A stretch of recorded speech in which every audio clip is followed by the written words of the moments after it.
রাত এখন প্রায় ৩টা। যাচ্ছি আমার এক বন্ধুর বাড়ি। এসেছিলাম একবার, তাও সেটা ৮-৯ বছর আগে। এখন সবকিছুই পরিবর্তন হয়ে গেছে। চেনাই যাচ্ছে না। এসেছি বাস-এ, যাত্রী না থাকার কারণে আমাকে অনেকটা পথ আগেই নামিয়ে দিয়েছে।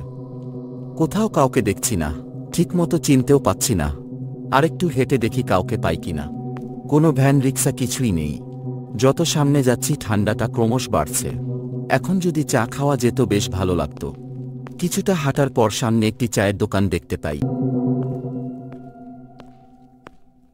যাই, চা খেতে খেতে ঠিকানাটাও জেনে নেই।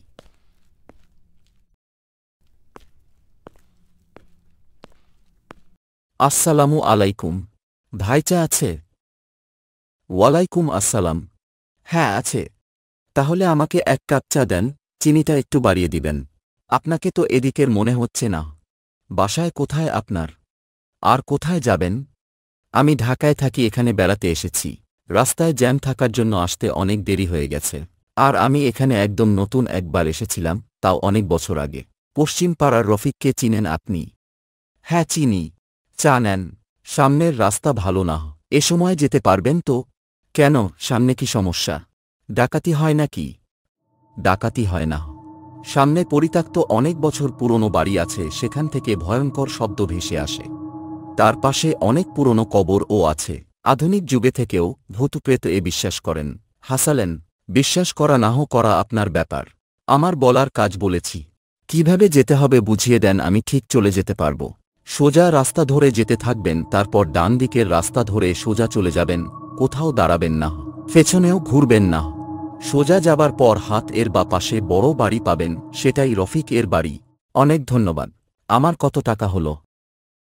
১০ টাকা হয়েছে। দোকানির টাকা দিয়ে বেরিয়ে পড়লাম। কিছুটা হাঁটার পর ঠান্ডাটা অনেক বেড়ে গেল।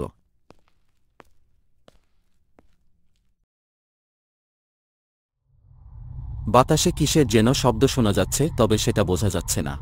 এখন কেন জানি ভয় ভয় লাগছে। কিছুটা আসার পর সামনে আরেকটি সমস্যার সম্মুখীন হই। দোকানি বলেছিল ডান দিক যেতে। ডান এ দেখি ২টা রাস্তা। এখন কি করি ভাবতে ভাবতে বাম দিকে ঘুরে দেখি খাবার হোটেল আছে একটা। গিয়ে ওনাকে জিজ্ঞেস করি, রাত ৩টার বেশি বাজে, এত রাত এইখানে হোটেল আছে, তাও এই সময় খোলা? বিষয়টা বুঝতে পারছি না। যাই, কথা বলে দেখি। চাচা, রফিকের বাড়িটা কোন দিকে একটু বলবেন? তুমি কে? রফিকের বাড়ি কেন যাবে? রফিক আমার বন্ধু, আমরা একসাথে পড়ালেখা করেছি। শুনেছি রফিকের বাবা অনেক অসুস্থ, তাই দেখা করতে যাচ্ছি, কিন্তু রাস্তাটা চিনতে পারছি না। সোজা গিয়ে বাম দিকে চলে যাও, তাহলেই পেয়ে যাবে। ঠিক আছে। এত রাত আপনি হোটেলে? আর কোনো মানুষও দেখছি না। এইটা দিয়েই সংসার চালাতে হয়। রাত মানুষ ভয়ে বেরি হয় না, মাঝে মাঝে আসে কয়েকজন। সামনে একটি পরিত্যক্ত বাড়ি আছে, ভুলেও সেদিকে যেও না। মানে, কি বোঝাতে চাচ্ছেন বুঝতে পারছি না। সামনে যে বাড়িটা দেখতে পারছো, সেখানে জাকির ও তার পরিবার বাস করত। হঠাৎ সবাই একই দিন মারা যায়। এরপর থেকে তাদের বাড়ি থেকে ভয়ানক শব্দ ভেসে আসে। কেউ কেউ তাদের দেখেছেও। কয়েকদিন আগেই একজনকে মেরে ফেলেছে। একই দিনে সবাই একসাথে মারা গেছে, বিষয়টা কেউ জানার চেষ্টা করে নাই? চেষ্টা করেছে, কিন্তু তেমন কোনো কিছু জানা যায় নাই। জাকির ব্যবসা করে লস করে সে দুঃখে নিজে ও পরিবার সহ আত্মহত্যা করেছে বলে আমরা সবাই ধারণা করেছি। ও, আপনি এখানে থাকেন, ভয় হয় না আপনার? এত রাতে এখানে একা? আমার অভ্যাস হয়ে গেছে, তাছাড়া আমাকে কখন ভয় বা দেখা দেয় নাই আজ পর্যন্ত। তুমি এখন চলে যাও, আর ভুল করেও বাড়ির দিকে যাবে না। যতই তোমাকে ডাকুক বা ভয় দেখাক, পেছনে ফিরে তাকাবে না, তাহলে মেরে ফেলবে। আর বাড়ির ভেতরে যাবার চেষ্টাও করবে না। যাও এখন তুমি। আচ্ছা, ভালো থাকবেন। এই বলে আমি হোটেল থেকে চলে যাই। আমি এটাই বুঝতে পারছি না, আমি যতই বাড়ির সামনে যাচ্ছি প্রচণ্ড ঠান্ডা লাগছে। হাত পা জমে যাচ্ছে মনে হচ্ছে। যখন আমি ৩ রাস্তার সামনে আসি, তখন আমার নাম ধরে ডাকার শব্দ শুনতে পাই। সাফায়েত, আসো আমার কাছে। কিন্তু আমি সে শব্দকে উপেক্ষা করে বাড়ির দিকের রাস্তাটা ধরে চলে আসি। আর পেছন থেকে কান্নার শব্দ ক্রমশ বেড়েই যাচ্ছিল। বাড়ির দিকে যাচ্ছিলাম আর ভাবছিলাম ভূতের বাড়িটার ভেতরে গিয়ে দেখে আসি। আমার এসব জায়গায় ঘুরতে ভালোই লাগে।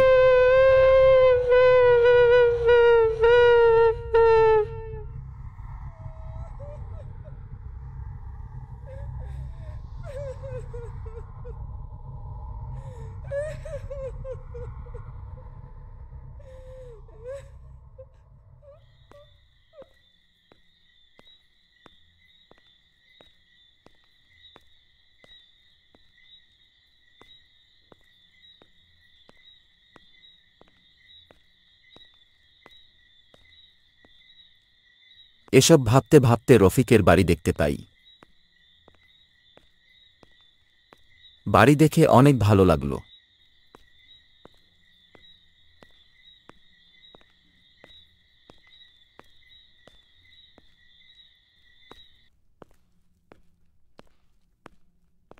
বাড়ির সামনে গিয়ে রফিককে ডাক দিলাম।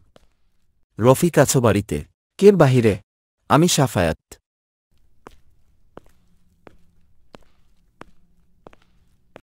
কেমন আছো বন্ধু?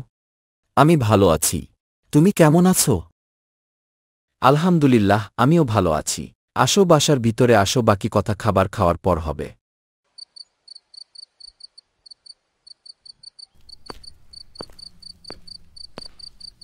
খাবার খাওয়ার পর আমাকে রফিক শোবার রুম এ নিয়ে যাচ্ছিল।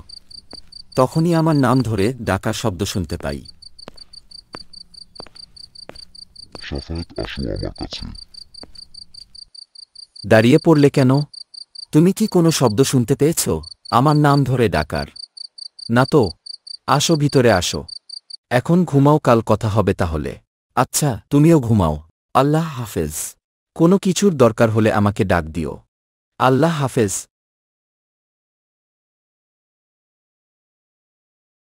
রফিক চলে যায়, আমিও শুয়ে পড়ি, কিন্তু আমার ঘুম আসছিল না। মাথায় শুধু ওই বাড়িটার কথা মনে হচ্ছে। সাফায়াত, আবার আসো সে আমার শব্দ। কাছে। আমি বিছানা ত্যাগ করে সেই শব্দের পিছনে চলে যাচ্ছিলাম। আমি বুঝতে পারছিলাম না আমি কি করছি। মনে হচ্ছিল আমি আর আমার মধ্যে নেই।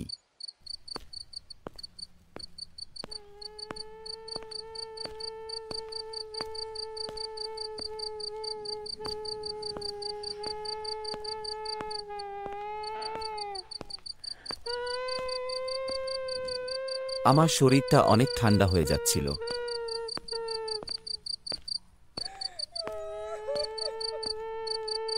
সাফায়াত, আসো আমার কাছে।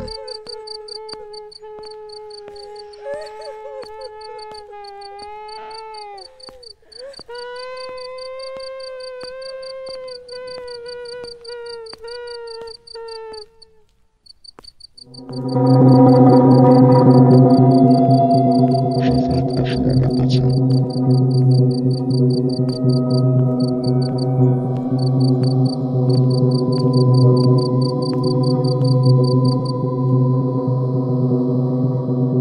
আমি যখন ভূতের বাড়ির সামনে, তখন আমি বুঝতে পারলাম আমাকে নিয়ে আসা হয়েছে এখানে।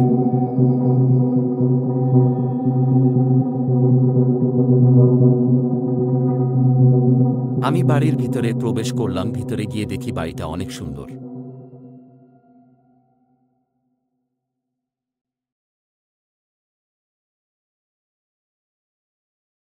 আমি সিঁড়ি দিয়ে উপরে যাই।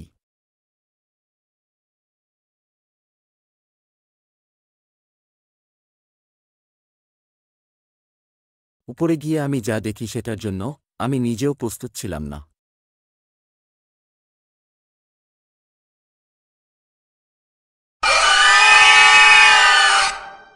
দেখি পরিবার ঝুলে আছে। হঠাৎ পিছনে ঘুরে দেখি কালো ছায়া আমার দিকেই আসছে। আমি ভয়ে জ্ঞান হারিয়ে ফেলি।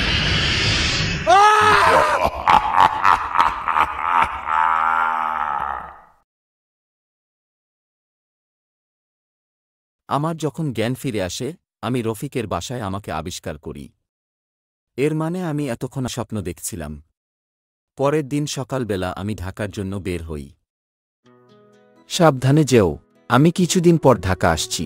আচ্ছা, ভালো থেকো। তাড়াতাড়ি ঢাকা চলে এসো। আমি যাই এখন। আল্লাহ হাফেজ। আল্লাহ হাফেজ।